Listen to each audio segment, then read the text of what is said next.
presented by DD Production House.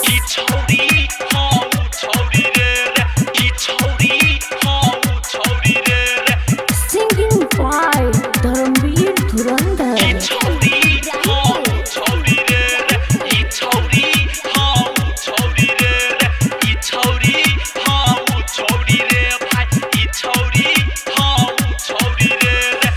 छौरी हाँ छौरी रे ई छौरी हाँ छौरी मांगे छै हमर नंबर कहै लवर बन हमर मांगे छै हमर नंबर कहै लवर बन हमर रे भाई ई छौरी हाँ छौरी रे ई छौरी हाँ छौरी रे ई छौरी हाँ छौरी रे भाई ई छौरी हाँ छौरी रे देखै में हीरोइन दुनू लागे छै मुद्दा देखै में हीरोइन दुनू लागे छै मुद्दा एकरा नै पता छै जे छी हम शादीशुदा रे भाई पीछा छोड़ा न ई छौरी हाँ छौरी रे ई छौरी हाँ छौरी रे भाई ई छौरी हाँ छौरी रे Presented by DD Production House. Sakri.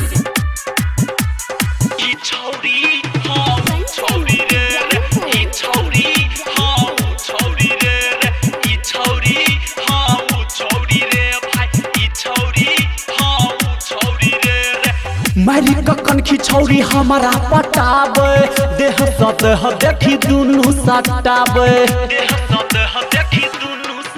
हाँ मारी ककन खिछौरी हमारा पटाबे देह स देह देखी दुनू सटाबे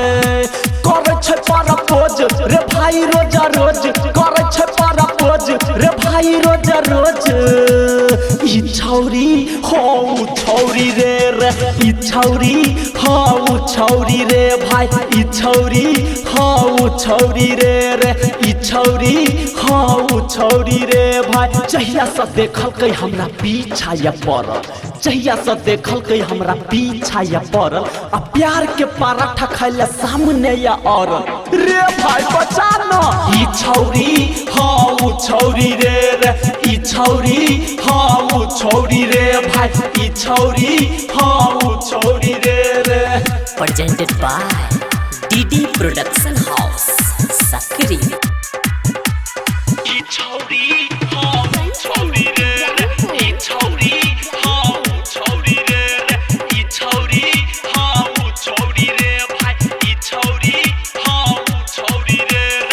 भरल जवानी में ई भेल कन्फ्यूज छै धर्मवीर धुरंधर के करैला यूज छै हाँ भरल जवानी में ई भेल कन्फ्यूज छै धर्मवीर धुरंधर के करैला यूज छै लागै छै 420 ताकै छै हमरे 20 लागै छै 420 ताकै छै हमरे 20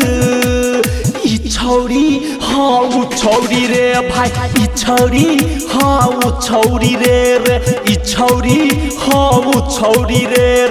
ई छौरी हाँ छौरी रे भाई एते समझलिए ई समझ नहीं पेलकै एते समझलिए ई समझ नहीं पेलकै आ प्यार के फूल हमरा हाथ में धरलकै रे भाई कुछ कही ना ई छौरी हाँ छौरी रे ई छौरी हाँ छौरी रे भाई ई छौरी हाँ छौरी रे मांगे छै हमर नंबर कहै लवर बन हमर मांगे छै हमर नंबर कहै लवर बन हमर रे भाई ई छौरी हाँ छौरी रे ई छौरी हाँ छौरी रे ई छौरी हाँ छौरी हाय हाय ई छौरी हाँ छौरी रे देखै में हीरोइन दुनू लागे छै मुद्दा देखै में हीरोइन दुनू लागे छै मुद्दा एकरा नै पता छै जे छी हम शादीशुदा रे भाई पीछा छोड़ा न ई छौरी हाँ छौरी रे ई छौरी हाँ छौरी रे भाई ई छौरी हाँ छौरी रे ई छौरी हाँ छौरी रे भाई ई छौरी हाँ छौरी रे recording by DD Production House Sakri 97 084 45 722